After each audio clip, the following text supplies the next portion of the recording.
ओम शांति। हम प्रसन्नता में निर्भरता की बातें करते आए हैं। प्रसन्नता के लिए हम बहुत सारी बातों पर कैसे निर्भर रहते हैं। हम ही प्रसन्नता को रचते हैं और हम ही उदासी को रचते हैं। अंत में केवल हम ही जिम्मेवार होते हैं। हालांकि जब आपने जीवन में कुछ हासिल न किया हो तो कठिन बहुत होता है प्रसन्न होना। यहाँ हम दो पहलू देख सकते हैं। एक, अगर हमने इसे प्राप्त कर लिया हो तो हमें बहुत खुशी होगी, और दूसरे, इसे प्राप्त करने के दौरान हमारा मन बहुत खुश होगा। मानो हम किसी यात्रा पर हैं। यहाँ हमें सड़क, रेल, वायुमार्ग से जाना है। जब हम यात्रा का प्रारंभ करते हैं तो हमें सभी सुरक्षित यात्रा की शुभकामनाएं देते हैं। वे हमें ये नहीं कहते कि किसी तरह से अपनी मंजिल तक पहुंचो।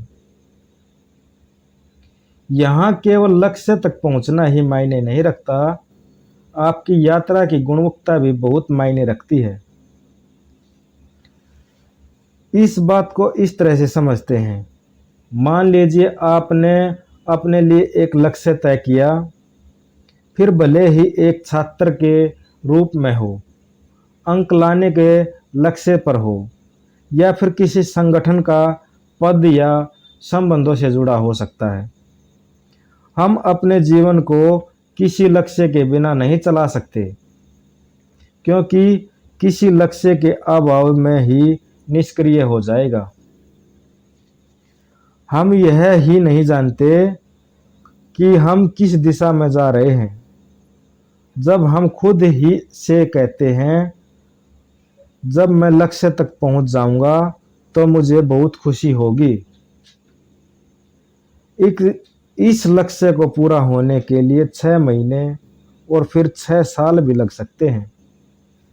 तो हमें आगे बढ़ने लगते हैं और सोचते हैं कि आने वाले 2 साल में हम संगठन के पद तक आकर दिखाना है। अब हम अपनी यात्रा को प्रारंभ करते हैं।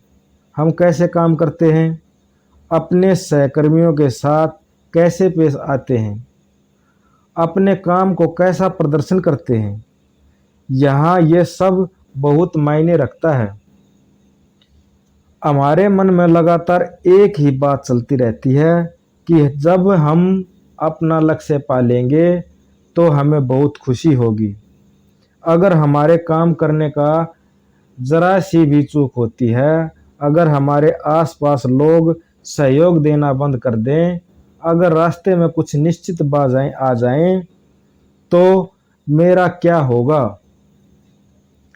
हम खुद तनाव पैदा करेंगे और अपने ही व्याकुलता की और अपनी ही बेचैनी के कारण अपने आप का नुकसान करेंगे, क्योंकि लोग हमारी प्रसन्नता के आगे आ रहे हैं। हम उन्हें अपने लक्ष्य में बल्कि प्रसन्नता के लिए बाधा के तौर पर देख रहे हैं। अब मान लेते हैं कि हम यहाँ से वहाँ सैर कर रहे हैं और हमारा मन कहता है कि प्रसन्नता वहाँ है। हम चलना आरंभ कर देते हैं। हम चल रहे होते हैं और कोई हमारे रास्ते में आ जाता है। क्योंकि वह रास्ते से आ रहा है, इसलिए आप उसे ऐसे व्यक्ति के रूप में देखते हैं जो आपकी प्रसन्नता की राह में बाधा बन रहा है। अब आपकी उस जगह से हटाने के लिए कुछ भी करेंगे। अगर वह आपका जूनियर है तो आप उस पर गुस्सा करेंगे और तेजी से काम करने का आदेश देंगे।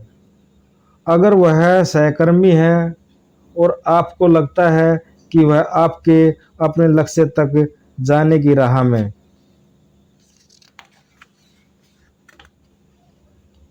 बाधा है,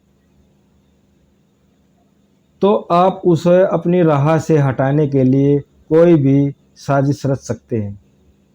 हो सकता है कि आप अपने मूल्य के साथ भी समझौता कर लें। मान लेते हैं आप ईमानदार हैं। यात्रा के दौरान कोई आपसे कहते हैं कि अगर आप ईमानदार हैं तो आपको 1 सप्ताह तक यहाँ रुकना होगा, परंतु अगर आपको झूठ कहा तो आप अपने लक्ष्य तक और तेजी से पहुंच सकते हैं। अब हमने से बहुत लोग अपने लिए दूसरा रास्ता चुनने में पहले सोचेंगे। हो सकता है कि आप झूठ बोलें कि इस तरह से यात्रा के दौरान हम मूल्यों की और अपने उसूलों का भी समझौता करने लग जाएं। आपको ऐसा लगने लगेगा कि आपके उसूल और आपके नियम आपकी प्रसन्नता को पाने के लिए प्रक्रिया में बाधा डाल रहे हैं।